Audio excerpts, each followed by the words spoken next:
Who are the breakout stars for the Cowboys on defense this year? All that and more in this episode of the Locked On Cowboys podcast. You are Locked On Cowboys, your daily Dallas Cowboys podcast. Part of the Locked On Podcast Network, your team every day. Locked On Cowboys. Locked On Cowboys. Welcome back to the Locked On Cowboys podcast, part of the Locked On Podcast Network, your team every day. We'd like to thank you for making us your first listen of the day. We are free and available on all platforms.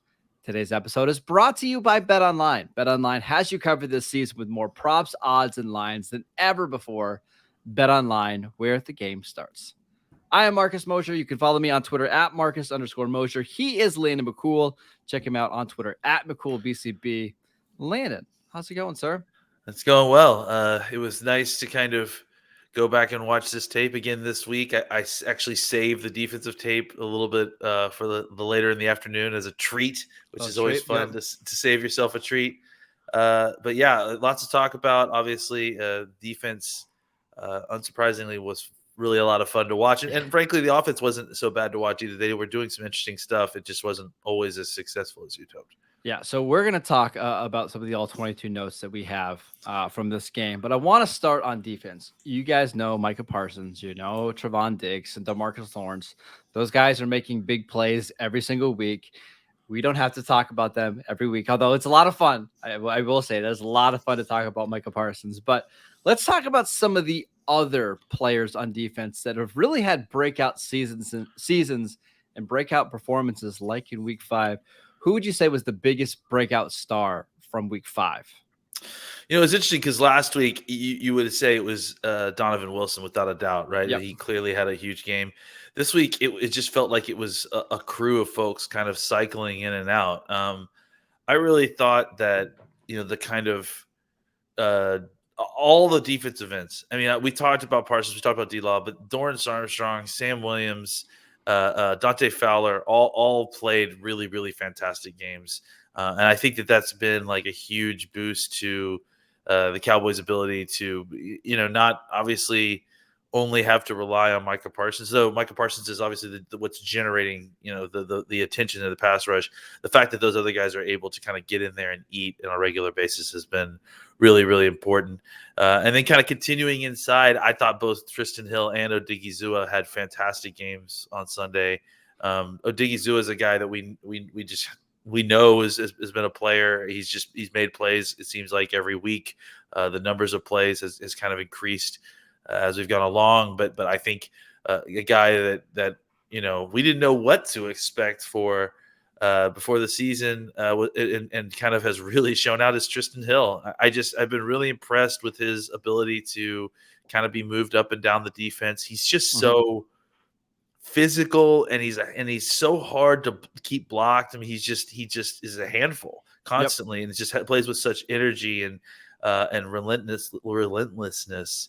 And that, you know, that really showed up in tape, and he really was, you know, a handful inside, especially, you know, what the Rams were struggling with was a lot of kind of their interior offensive line depth, and the fact that the Cowboys were able to, you know, kind of attack that part of their weakness with all the people I just mentioned, not just the tackles. Like those guys, Dorance Armstrong, Sam Williams, all those guys got chances inside. Fowler made a couple of different great stunts twisting inside. So all of those guys were able to make huge plays in the game. And really kind of keep that pressure up throughout the game, even when Parsons was on the sideline dealing with a groin injury, and that's really impressive. All right, let's do a little bit of a deep dive into Osa Odigizua, the Cowboys' second-year defensive tackle. Here's the list through 5 games, Landon, of players with a higher pass rush win rate at defensive tackle than Osa Odigizua. Are you ready? Mm-hmm. Aaron Donald. That's the list. Wow. That's quite a list. And here's according to Pro Football Focus, Aaron Donald has a 19.8% win rate, which is incredible. Osa is 19.6. And then there's really nobody close to him. Like that's where obviously he's not Aaron Donald, but the performance and the play that you've gotten from Osa Odigizua is that of a Pro Bowl caliber defensive tackle through 5 games. I mean, that's the thing, right? Is that Donald is the Parsons on his defense, and, Yep. and he's producing that high pressure rate despite all the attention that he's going to get. And Osa's not getting that attention, but that doesn't take away from what Osa's doing. I mean, No. other players across the league are getting similar attention to Osa and not able to produce at the rate he has. So I just think that it shows you what kind of player he has developed into. He's always had the physical traits. We talked about it when he got drafted, just a kind of stumpier, explosive guy with long arms who has a wrestling background. So he's got a lot of core and body strength and balance, which is really key inside. Mhm. And he's made a transition last year from being kind of effective but undersized one technique to a guy that they can move all over, and he can just attack pass blocking schemes, and just really has Incredible. blossomed into a role really well. It's amazing. It's his transformation from what he was at UCLA to what he did as a rookie to Yeah. what he is doing now. I mean, it's awesome. And if you're getting play, like you mentioned, Tristan Hill, who had a really strong game in week 5, and you're getting solid play from Neville Gallimore and Chauncey Golston's kicking inside sometimes, suddenly you have a very talented interior defensive line. And frankly, Atlanta, that's the difference. You can have, you see across the NFL, there's teams that have 3 superstars on defense, but their defenses are still not good because you need those kind of complementary players in the Yeah. depth in order to get through games. And when you have somebody like Osa and you have somebody like Dorance Armstrong and somebody else who we're going to talk about in just a second, that's what takes your defense from really good to elite and can win games single-handedly. It's not enough to have like versatility, right? Like, I mean, I Yeah. think unless you, especially with your superstar players, it's great that they're versatile. But if you don't have other players on your defense that can fit into all the positions that were vacated by moving that superstar player around on your defense, then you're just creating a weak link in a different part of the defense, Yep. right? The fact that they're able to sub in, I mean, and look who's taking snaps inside. It's not just the defensive tackles; it's Sam Williams. It's Dorance Armstrong got his sack inside. DeMarcus Lawrence has destroyed dudes when Yep. he's going against the guard. So just the opportunity and for guys to be able to play all these techniques inside and out. It really makes it difficult for the offense to kind of keep track and isolate where your best players are and make it kind of counteract what you're doing because you can just move them wherever you need them. All right. You mentioned another player that I want to talk about that was, I thought was incredible on Sunday. But before we get to him, we want to tell you about a new sponsor, Tommy John. You guys probably already know Tommy John because they have the absolute best underwear out there right now. Fall is chaos in your pants. Yes, I said it. Fall is chaos in your pants. You're overheating 1 second and you're freezing the next, especially around here. It absolutely sucks. To be ready for anything, you need underwear that can handle everything. It's time for Tommy John underwear. And Tommy John underwear, you're just that much more comfortable and you can do everything better. Tommy John's breathable, lightweight fabric has 4 times the stretch of competing brands that come with a no wedgie guarantee. Thanks to a non-rolling waistband and legs that never ride up. Plus, they feature a horizontal quick draw fly with over 17 million pairs sold. People love Tommy John underwear. That's why Tommy John doesn't have customers. They have fanatics. I mean, listen, I've had Tommy John for a couple of years now because there was another podcast I was listening to that was sponsoring them and tried them out. Absolutely phenomenal. Plus, everything is back with Tommy John's best pair you'll ever wear, or it's free guarantee. Go to TommyJohn.com/lockedon right now for 20% off your first order. There's 20% off at TommyJohn.com/lockedon. Again, TommyJohn.com/lockedon. See site for details. Sounds like they're the Micah Parsons of Yes. underwear. They can Yes. be put anywhere for any Very condition. versatile. Yes. Very versatile and flexible. Yes, excellent job. Let's talk about Sam Williams. Yeah. You mentioned him. You actually sent me a couple notes about the All-22 from this game. I think you were just as impressed with Sam Williams as I was. Give me your thoughts. It's a cumulative thing. I think obviously the game itself was very impressive. He was just physically dominating guys, throwing dudes around. Was able to kind of sniff out a couple of plays, including a screen game. And I think that's where it's getting fascinating to me too. Is that as he's kind of gotten some experience, he's seeing the game a little bit better. He's understanding what teams are doing to him. I think the thing that's really impressive again is that it's hard enough to throw a rookie defensive end out there and try to get production and hope that he can pick it up and going and get savvy offensive tackles. But what they've actually asked him to do is go out there and play some defensive end, go out there and play some 4-eye, go out there and play some 3 technique.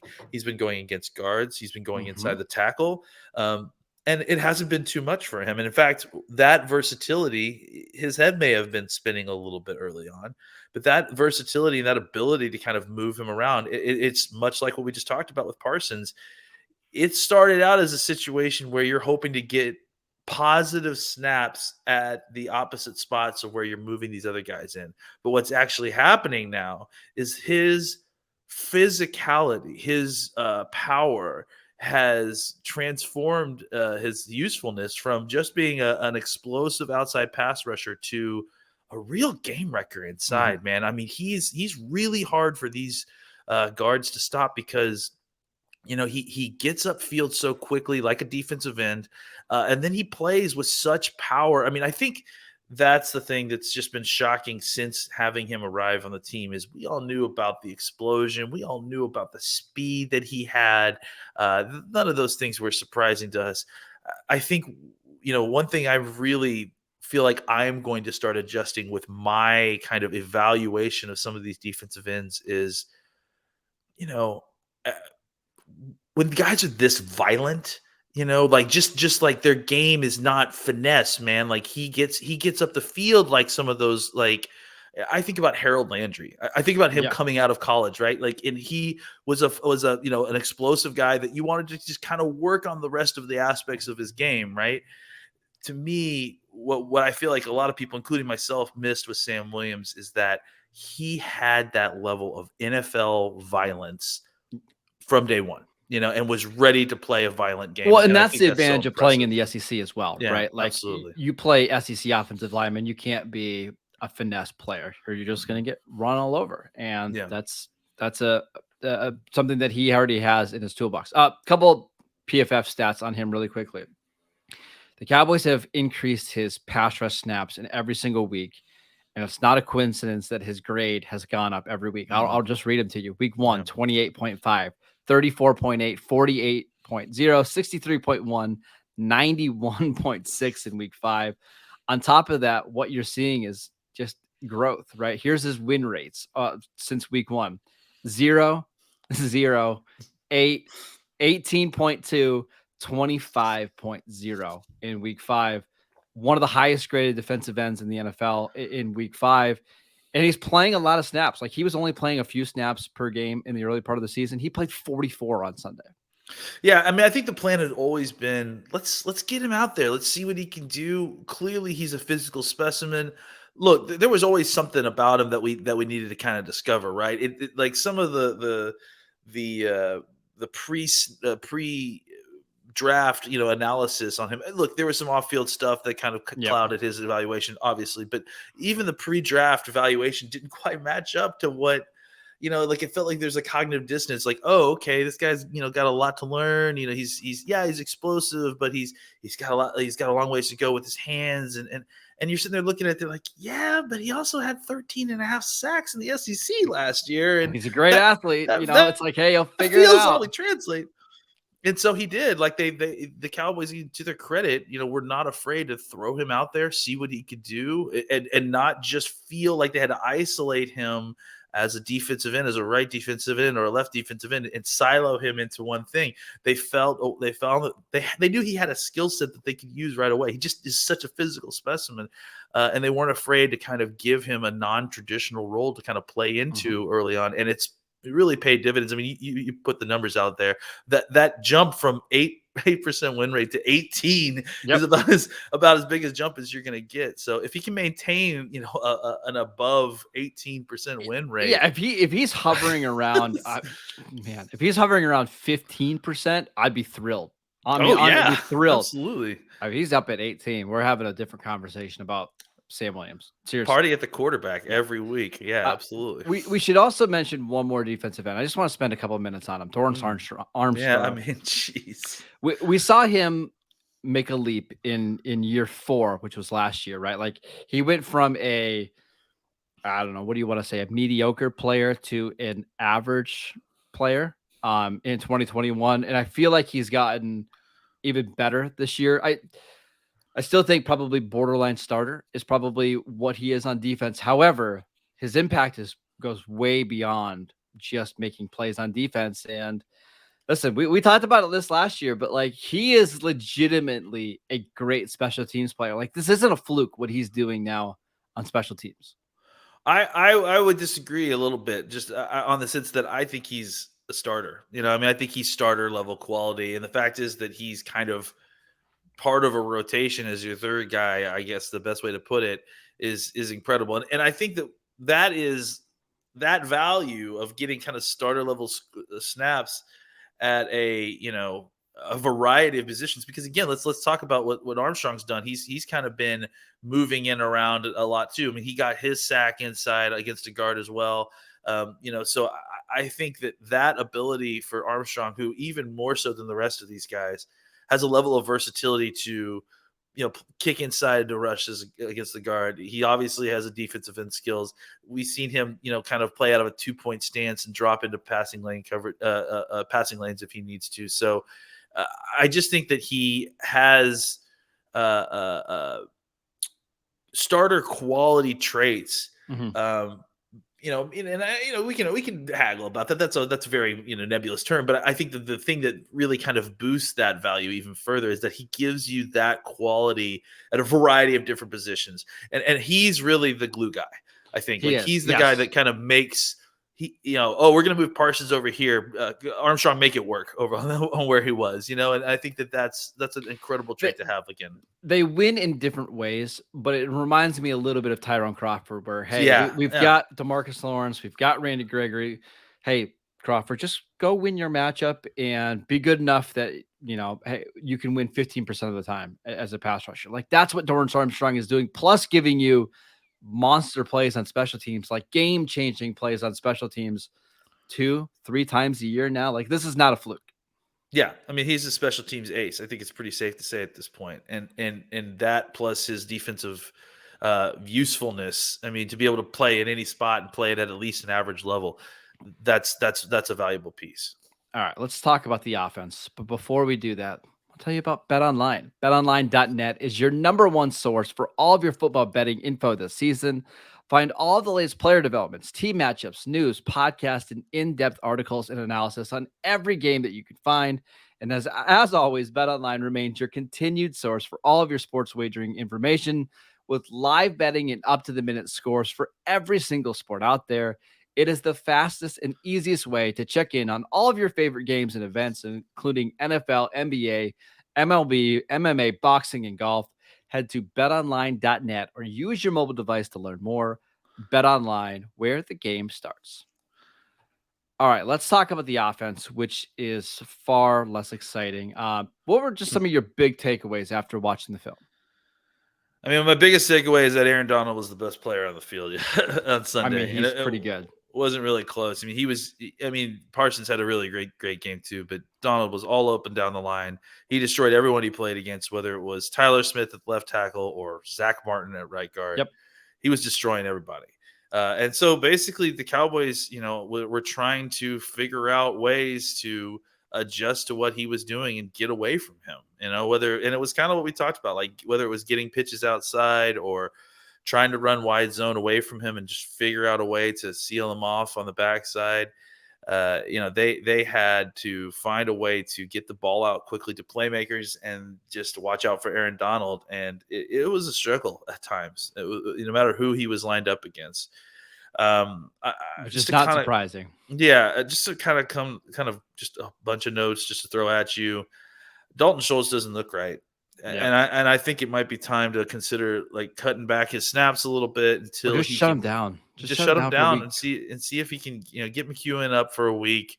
See if he can just get Schultz to get back to a closer, healthy. he's just not explosive. He's not cutting the way he was. He's rounding off his routes.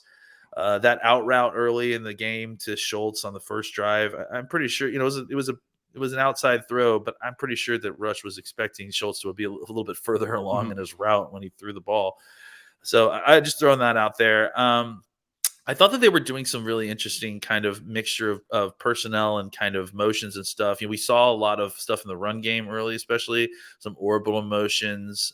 We saw more of Zeke in the kind of fullback role. He got a couple carries there. Which is great out, by the way. Use him there more often on short yards. It's just when he gets the ball that quickly and he can go right up the middle, it's impossible to stop him from getting a yard. Yeah, and then eventually, there's going to be a situation where defenses are going to try to overcompensate for that, and then that Pollard pitch is going to really hit at some point. Going to get a ton of yards. Yep. Yeah, and I think all of that, and then some of the interesting kind of triple option plays that they were running. I don't know if Cooper Rush is the quarterback I want running for that. But when Dak it's not ideal for that, I wouldn't think. When Dak gets back, I'm all for that. I really liked it. Was kind of a belly option with a pitch option out to the outside. I think there's some interesting stuff that the Cowboys were doing to kind of just seemingly mix things up a little bit and kind of keep them off their toes. I'll give you one more, and I want your thoughts. Dallas still has a major left guard problem, and I don't know if it's because of Connor McGovern still being hurt. Like, it's a high ankle sprain. Like, that stuff is going to linger, but like, it's still by far the weakest spot on their offensive line. Yeah, I actually thought that McGovern played okay. He definitely still is dealing with that ankle. But there was, look, he on that Pollard touchdown, he handled Donald basically by himself. It was kind of reminiscent of Connor Williams and the underserved, under talented left guard of the Dallas Cowboys blocking Aaron Donald randomly is kind of a weird tradition here in Dallas Cowboys land. But I would say for the most part, I'd love to get some positive news on Jason Peters to kind of at least give us options there. I think McGovern may be okay once he kind of heals up, but you're right. He's not 100% yet. He's out there battling. It certainly was better than it was last week, but it's still not good. I would agree. And you can see what the Cowboys' thoughts were during the draft, right? Hey, we'll draft Tyler Smith. We'll let him play left guard this year when Tyron's playing left tackle, and then eventually we'll kick him out the left tackle, right? But with the Tyron injury and now the Jason Peters injury, they've had no choice but to play Tyler Smith at left tackle, and it just leaves a big hole at left guard. It's kind of unfortunate because I really wonder how good could this offensive line have been if Tyron Smith was healthy and you had Tyler Smith playing left guard, because I think you could have been moving people off the line. And really the biggest loss is that Farniak is no McGovern at fullback. That's the real. We're joking, but it's true, right? Yeah. Honestly, I felt like, and we saw some of the mini Hulk package where they had that kind of full house with 6 O-linemen and actually one tight end. They're doing a little bit more of that stuff. I think that overall, just to kind of move off the offensive line a little bit, they were on the ground too much. I think Tyler Smith had a pretty decent game despite 2 or 3 terrible snaps versus Aaron Donald that everyone had to face. But for the most part, I would say that the offensive line spent entirely too much time on the ground. That, look, they did what they needed to do to win the game, but 10 first downs is not going to cut it every week, and that's a lot of that I felt like was on the offensive line. I 100% agree. They just need to play better. I thought Terrence Steele was fine again. I actually didn't think Zach Martin played his best game. I thought he could have been a little bit better, but they need to help out their quarterback. The receivers need to help out their quarterback as well. Like on third downs, Michael Gallup and CeeDee Lamb, when the ball hits both your hands, make the play. Please, you need to when you have a backup quarterback. But I'm going to give you 30 seconds, Landon, before we head out. Was that Tony Pollard's fault on the Jalen Ramsey sack? Yeah, I think it was, simply because you have 5-man protection schemes where the quarterback is responsible for the free runner.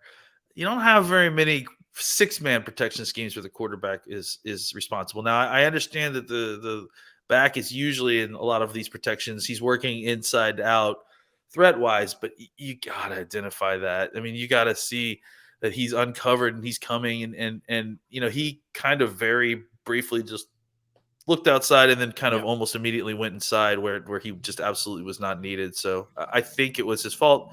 That's not a physical ability thing. That's a mental thing. Yeah. And I think that's where, people get confused about the difference between him and Zeke is, it's not that Zeke is physically, I mean, Zeke is physically bigger and stronger than him, but that's not what the problem. The problem is that Zeke goes into the quarterback rooms and understands the protections as well as Dak probably. So that's just a mental error. I'm sure they'll get that cleaned up and it won't be a problem in the future. Yeah, I saw some different people debating that play. Some people that, really know X's and O's, and there's some difference of an opinion. But regardless, somebody's got to make that block, whether that's Pollard, whether it's Cooper Rush identifying it pre-snap.